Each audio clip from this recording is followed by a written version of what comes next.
Hey everyone, my name is Sean Cecil from the Oculus Institute, and today I'm going to teach you guys how you can achieve financial freedom.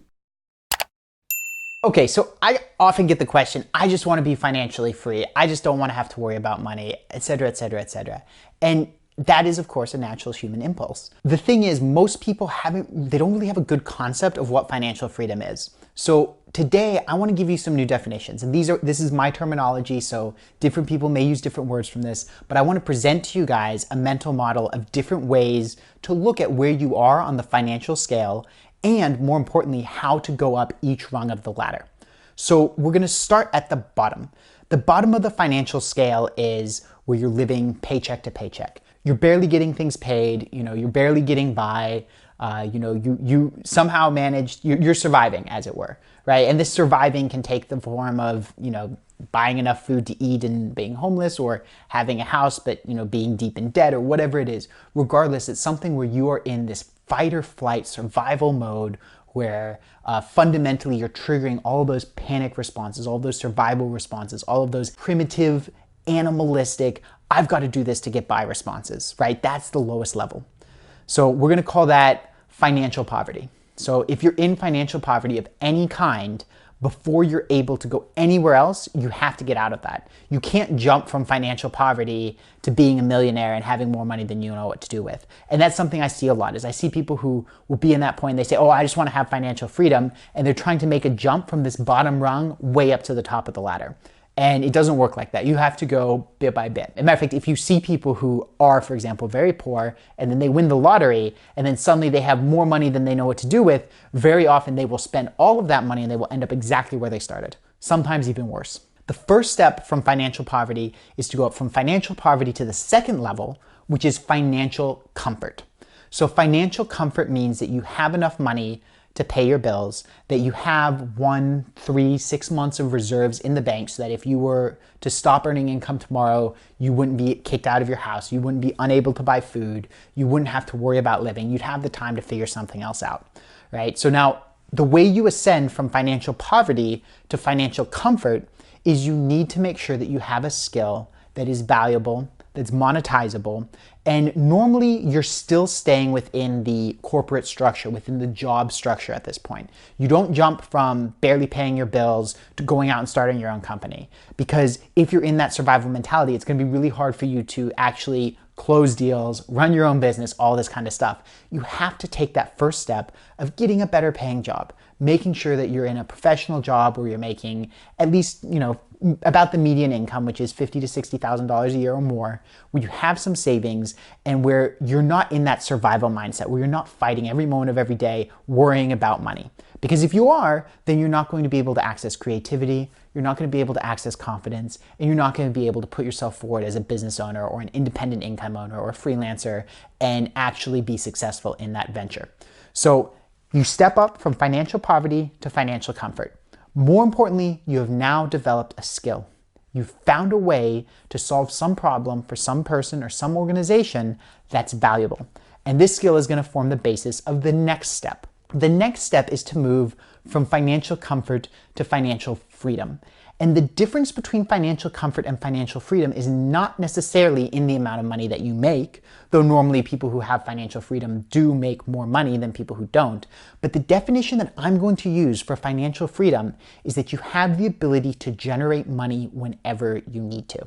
This does not mean that, you go to the magical money tree and you pick off some money. What that means is that you can put yourself out there as perhaps as a freelancer, and let's say you have some unexpected expense that arises. You have car repairs and you need to pay an extra $5,000 to fix your car. You have the ability to go out and say, okay, I'm going to work an extra 20 hours a week for the next 2 or 3 weeks. By doing so, I'm going to make $50 an hour. So $50 an hour times 20 hours a week, that's $1,000 extra a week. I'll do that for 5 weeks. I'll have the $5,000 to fix my car. You have the ability to ramp up your income or ramp down your income based on your monetary needs. You're not constrained by, oh, I only get this paycheck every 2 weeks, or I only get this paycheck every week, and so I can't, afford to go do something that I want to go do because it's not within my paycheck. If you want to take a vacation to Hawaii, you just need to put in some more time and earn that money. You're now moving the dial on how much money you earn. It's still tied to the number of hours that you put in, but you have the ability to shift that dial up when you want to. So that's financial freedom. And normally this is where you break out of the corporate hierarchy. So to go from financial poverty to financial comfort, you developed a valuable skill, you got a better job.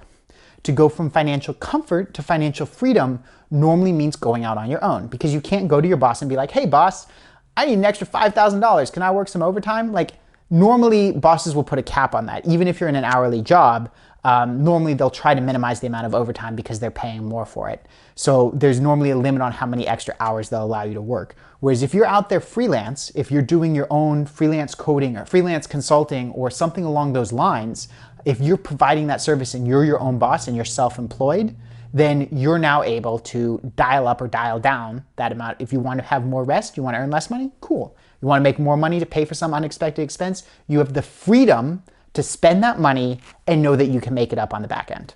You have the freedom to set your own time and your own schedule to determine your expenses. And that's how I define financial freedom. I don't define financial freedom as having more money than you know what to do with. That is what I call financial abundance. So a lot of people think that's financial freedom. I'm using the words differently. So financial abundance is the position where you don't have to put any extra time into it. You've got enough money sitting around that you can do what you want. You never have to worry about it. Money's not a concern. And that generally means that you go from something where you're getting paid by the hour to something where you've scaled up, where you're not paid on an hourly basis, where you're managing your own company, where you have some set of investments that's grown to the point where it's no longer dependent on how much time you put into things. And that's financial abundance, because now you're in a position where if you want to go spend money, you don't even have to work any extra hours. So let's recap this ladder and recap how you take each step. So at the bottom is financial poverty, where you're barely getting by, you're surviving, but you're barely paying your bills, you're always in a survival mindset. Then we move up to financial comfort, where you have the ability where if you lost your income stream, you'd still have some kind of buffer, some kind of savings. Then we move up to financial freedom, to where you can make big financial choices and all you have to do is put in more time, because you can ramp up your amount of income by putting in more time. And then we have financial abundance, where you don't have to worry about money at all. You've got everything you need. You don't even have to put in any extra work because you have assets that produce that money for you on a constant basis. So to go from financial poverty to financial comfort, you develop a valuable skill. To go from financial comfort to financial freedom, you take that skill freelance, you work for yourself, you become self-employed. And then to go from financial freedom to financial abundance means that you have to build a company, hire people, and scale it up, develop a scalable model where your time is not required to earn an extra dollar. So guys, I hope you like that map. I hope you love this model. There are other people who have similar models out there, but this one I think really distills it in a way that's very easy to understand and has how you move from each step pretty concisely. So if you all are interested in making the jump from financial comfort to financial freedom, or from financial freedom to financial abundance, then I heavily recommend you go check out a free presentation that I made for you. It's at www.oculusinstitute.com/workshop. If you're looking to make the jump from financial poverty to financial comfort, I am not the best person to help you with that. That's not what this presentation is designed to do.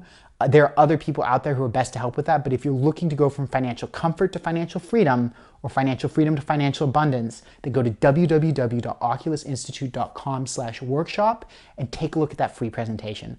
I look forward to speaking to you soon, seeing you guys on next week's video, and have a wonderful day.